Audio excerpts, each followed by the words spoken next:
Tetairoa McMillan, Evan Stewart, Isaiah Bond, all highly talented and skilled wide receivers. But what pro comps do we have for them? We can talk about this and more coming up next.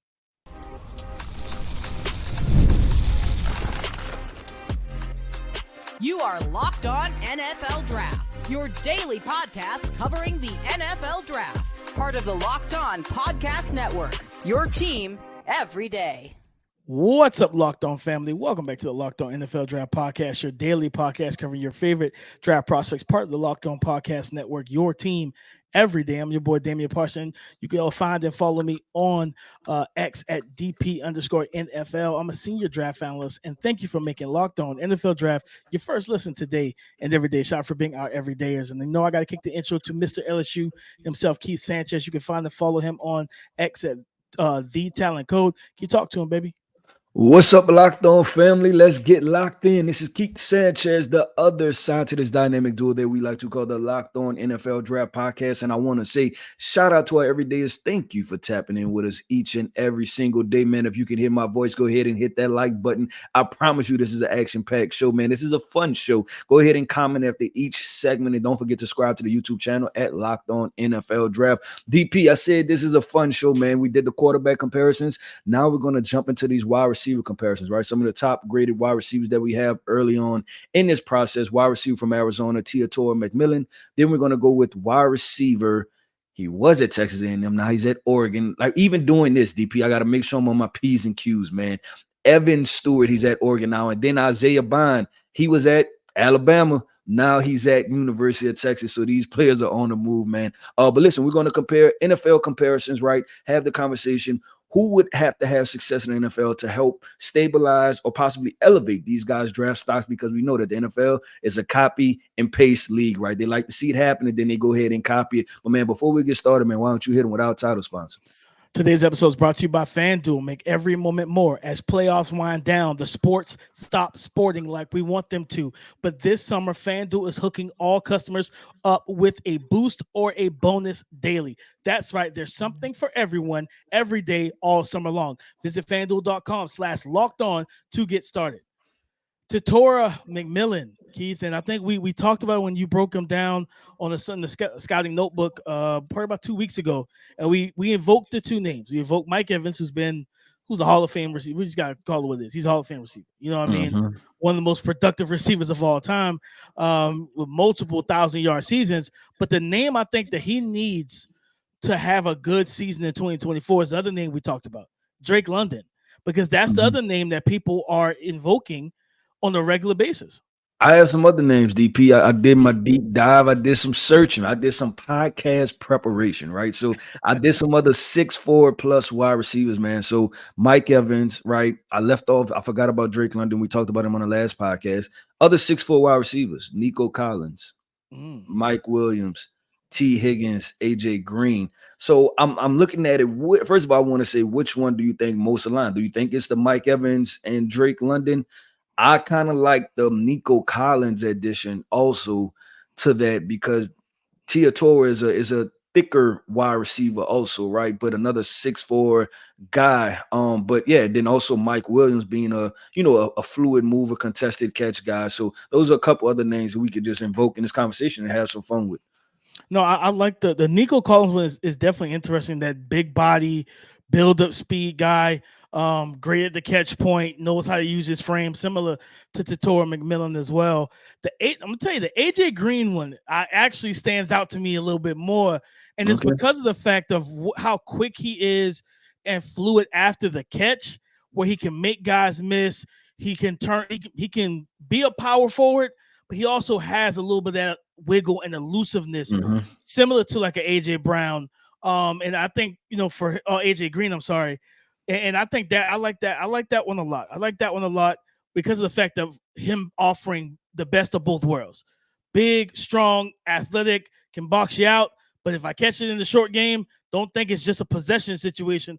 I can make you miss. I can break you down. Away from you. I can run away from you like 100%. And I remember watching AJ Green do that time and time again while he was with Cincinnati, when he was at Georgia with the Bulldogs. He was just that type of dude.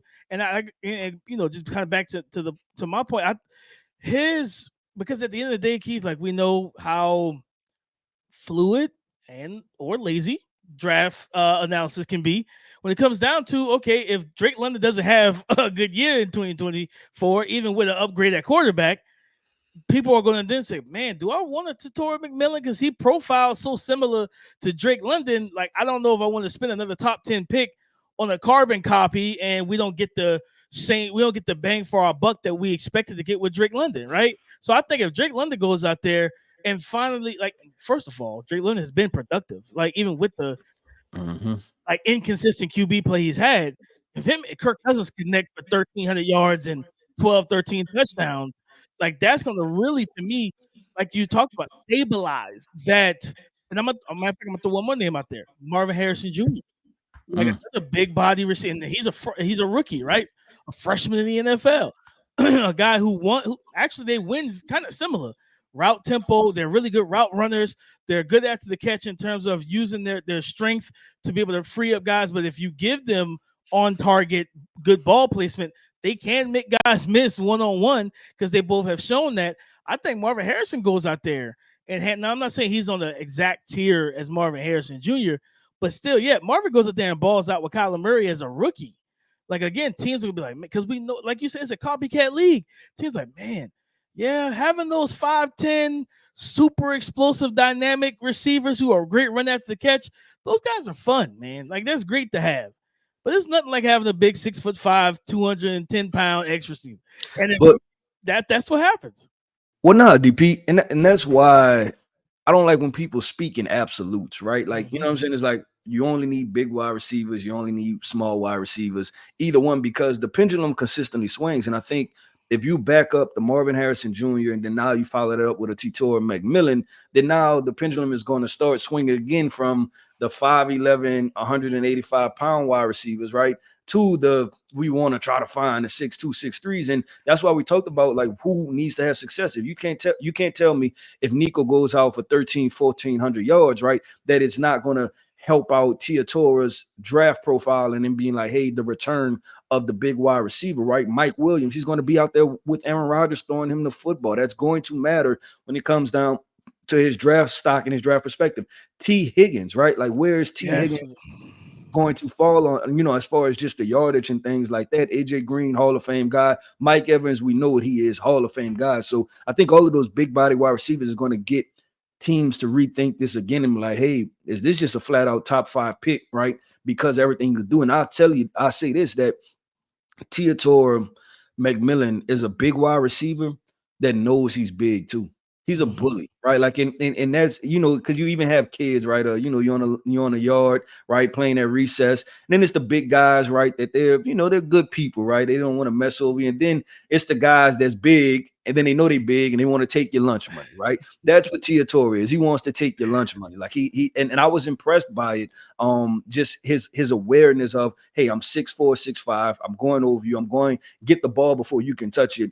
And then that's a rep, right? Like, this rep is over with because I physically dominated you. So I definitely, like I said, Tetairoa, and then we listed off the names that he has to comp to as far as they're good NFL comps, but guys that if they play well in the NFL, I think they will only help make the case and make the storyline for him. So DP, coming up next, man, we're going to talk about your guy. I don't think we've talked about him yet. Mr. Evan Stewart, man, the Texas A&M transfer, now is in Oregon. He went to Eugene, Oregon, man, to catch the football from Dylan Gabriel in that wide open offense. We're going to talk about some NFL comps from Mr. Evan Stewart coming up next. Today's episode is brought to you by FanDuel, America's #1 sportsbook. I love sports. I love them so much. I never want them to stop. But as the playoffs wind down, we get fewer games. And the sports aren't sportsing like I want them to. But FanDuel lets me keep the sports going whenever I want. All I have to do is open the app and dream up bets anytime I'm in the mood. And this summer, FanDuel is hooking up all customers with a boost or a bonus daily. That's right. There's something for everyone every day, all summer long. And on the FanDuel Sportsbook right now, guys, for college football, you can bet on Heisman odds, college football playoff odds, national championship odds, and so much more. So head over to FanDuel.com/locked-on and start making the most out of your summer. Head over to FanDuel.com/locked-on and start making the most out of your summer. because FanDuel is the official sports betting partner of Major League Baseball. Evan Stewart, transfer from Texas A&M over to Oregon, 6 foot, even 175 pounds. A guy that's coming off a season, Keith, solid production, 38 receptions, 514 yards receiving, 4 touchdowns. And this is a good route runner. This guy's a 3-level threat. A guy that can average well over 14 yards per catch because he has enough speed to win the vertical plane. But it's the ability in the short to intermediate game, which I like a lot for him. Change of direction is really good. Real kind of twitched up receiver. A guy that could play. He plays all over. He played all over Texas A&M's offensive system and everything in terms of formations, X, slot, Z. Put him in motion, different things like that. And as I watched him, and I think I put it in my report over at the Draft Network, and this is a guy, skilled wide receiver with the athletic ability to win all 3 levels and be a consistent first down weapon in the passing game. I appreciate his toughness. He plays bigger than his size, quick separator, spatial awareness, athletic ability, has a good release package. He's got that thin, wiry frame, a $175, man, soaking wet, light in the pants. Like, you see it with his frame. And when guys are able to get their hands on it, does, can limit, him being able to get into his route with quickness. And as I watched his body type, I watched the way he moved, watched the way he played. The name that came to mind was Jordan Addison.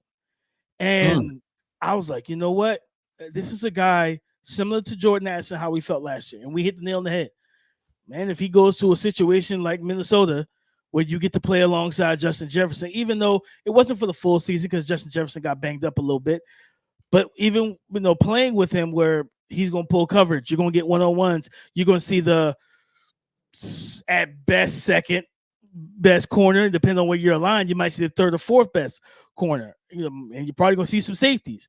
I think Evan Stewart's game profile is so similar to Jordan Addison as a prospect. Now, he doesn't have the Biletnikoff and the big year that he like Jordan had at Pitt, and everything. That could be this year. Who knows? Playing for Oregon in their kind of spread, open concept passing offense.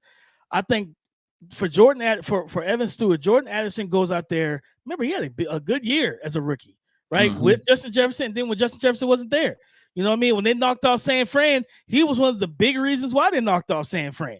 You know what I mean? Like that near interception that he took from the corner and on the post route, and then took it for a touchdown and just kept running. Like he made a lot of plays for them last year. If he can replicate that, now a healthy, full season healthy, a happily paid Justin Jefferson as well, who just got the bag. Those two guys go out there and ball out, depending on how much the passing volume with J.J. McCarthy and Sam Darnold. That's going to help Evan Stewart's stop, because again, we saw Jordan Addison at the combine in 2023, and we were standing close by him when in the media room, and it was like, man, like that, he is a little bit shorter than I expected, a little thinner than I expected, and everything, but he still went out there and made plays, right? And I think it's the same thing. Evan Stewart has to clean up some drops. He has some drops, if I remember correctly, in my report that I put in there, and things like that. But I think Jordan Addison is the first. Jordan Addison, and I'll throw it there, Tank Dell. You know what I mean? Another smaller receiver that people didn't believe could do what he was able to do. That explosive, like start-stop ability? Like, does it comp in that area? I think he's a little bit lower than Tank, because Tank just moved so much different than a lot of guys. But he's up like him and Addison in terms of, I think, route running, sharp cuts and changing direction. I think he's right up there with Addison. He got that twitch to him and that quickness out of his breaks. I do think that Tank Dell and Jordan Addison having good seasons is going to do well, especially, hoping that now with more quality targets from the quarterback position, that we get to see 11, 12, but potential 100-yard season for Evan Stewart in Oregon. And if so, then you got those guys playing well in 2024. I think that's going to help him I gave him a mid-second round grade. This is a good ball player. He just didn't have a lot of quality targets. And I think if that goes forward, you can see his stock rise up into that back end of the second. And it depends if teams are, again, those smaller frame guys do well, it lessens the anxiety of other teams to be like, okay, well, if that body type is succeeding in our league now, I can invest in it. Okay. No, I like that. And I want to ask Jordan Addison, because I think you had like a high second on Jordan somewhere, right? Like, Yeah. and we both did. Do you view them as the same way as far as being a wide receiver 1, wide receiver 2, where like they're kind of that 1.5-ish range? Do you view him as the same way? Yeah, I think he's right in that same type of bucket where it's like that 1.5 to wide receiver 2. And I have one other comp, and I started to say this for my guy, but I think it's probably more appropriate for Evan Stewart. Devonte Smith. Yep, that was another one. Because he's a thin wide receiver, right? That's probably going to thrive off of running routes and separation. How do you feel about that as far as being a direct comparison as far as productivity in the NFL? No, that's it's weird.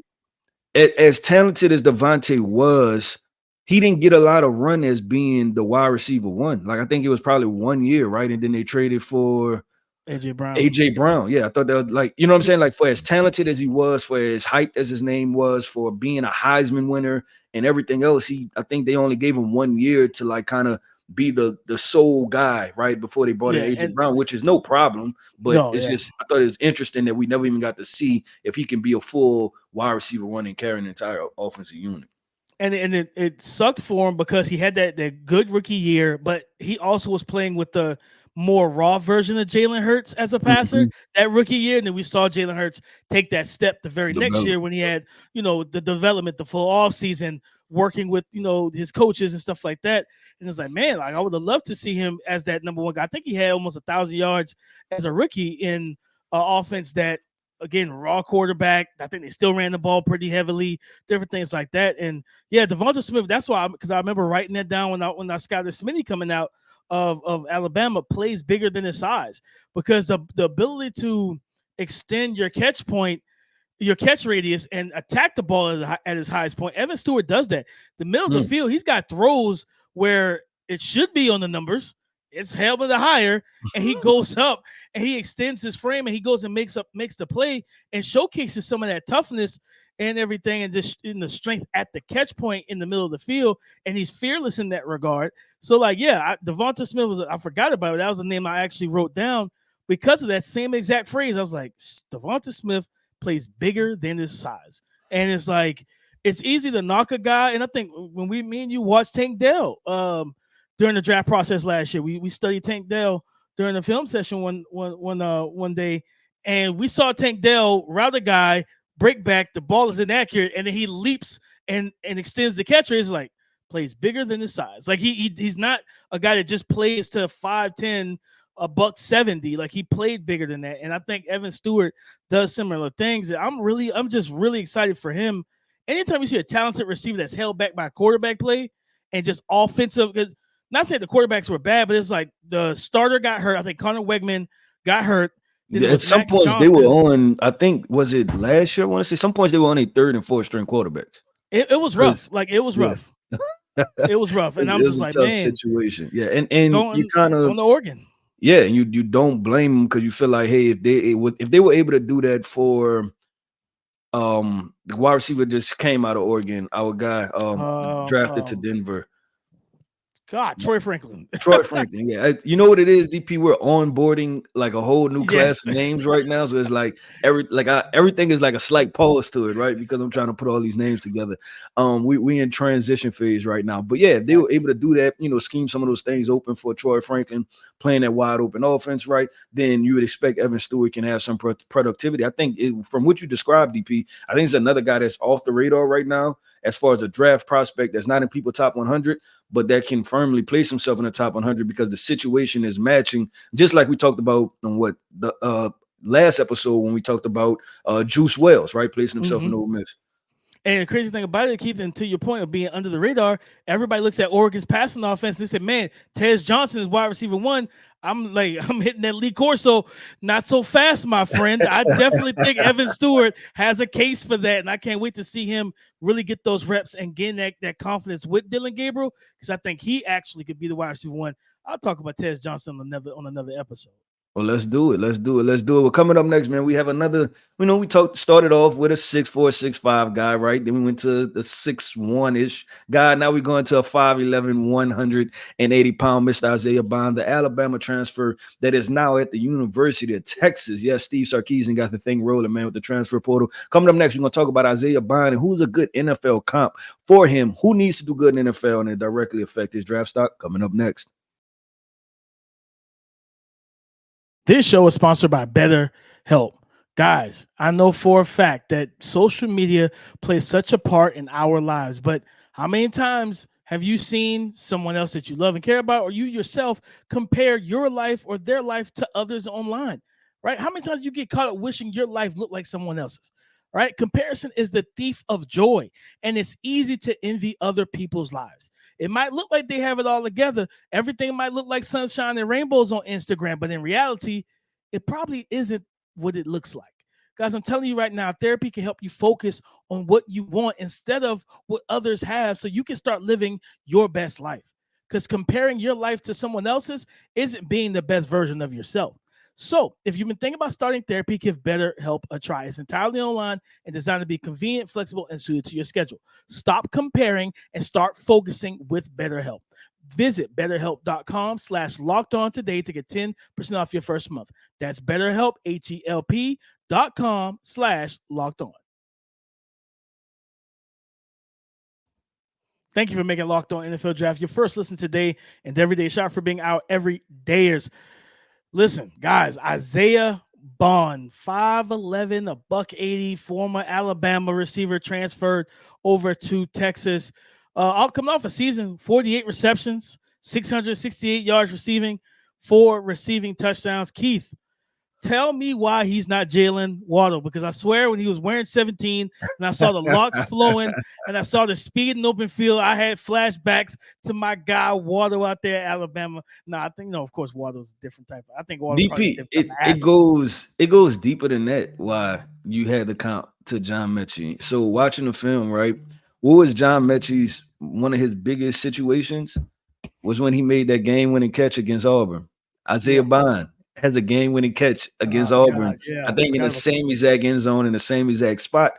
And then on top of that, they both wore number 17 at Oregon. So I mean at Alabama. I'm sorry. So all of those things wrapped into one, DP, is probably why I've seen the cop, because I said the same thing. And I'm like, you know what? I'm not doing the simple thing and just saying this is John Mechie all over again. John Mechie is heavier. I think John Mechie is thicker in his frame. But I got more of a detailed route runner at this point out of John Mechie when I watched both of them. But let's talk about Isaiah Bond, man. Smooth guy, explosive player, used to take the top off of a defense. Slight frame, right? So just expect, like, now this new age.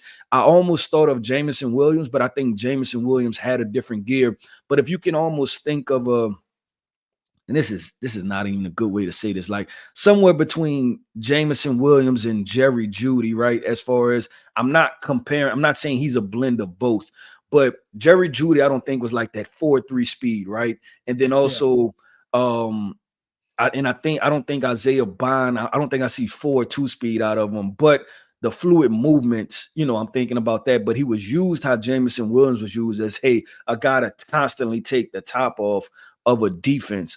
So really like Isaiah Bond, NFL comps for him that I can see. Route runner, like I said, short to intermediate things, he can do that. He can get separation, run after, he's elusive, run after the catch type of wide receiver, but you're going to question the length, catch radius, things like that. He does a really good job of tracking the ball deep, right? Like tracking deep balls and bringing it in over either shoulder. It's just a matter of how does he go up and get it, right? Because he's not the biggest guy, but can you play bigger than what your frame is? So a couple comps I had, DP.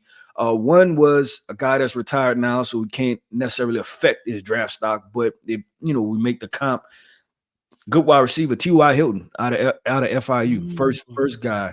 Second guy, I have two other guys, Deontay Johnson, now with the Carolina Panthers, and then third guy would be Oklahoma wide receiver Marvin Mims. All of these guys, the reason I said this, all of these guys fit in that 5'11-ish 180 pounds, right? Their true weight, they're probably 177 some NFL Sundays, right?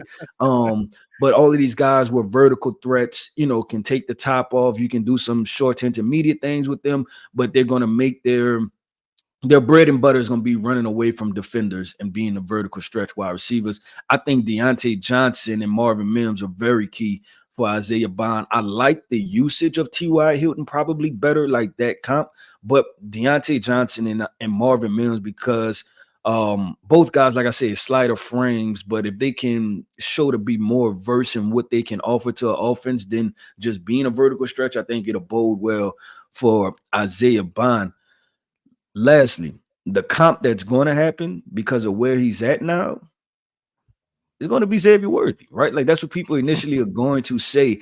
I don't know if he's as fast as Xavier Worthy. We did the whole prediction of who's going to run the fastest NFL, and I was like, Xavier Worthy is different, right? And that turned true. The NFL Combine, I don't know if he's that and first of all, nobody's been that fast. That's the first part, right? No. Nobody's been that fast, but I don't know if he has that type of speed, but I do think he's a good speed player. Yeah, and that's why, going back to what I was talking about at the beginning, between John Mechie and there was Jalen Waddle, seeing that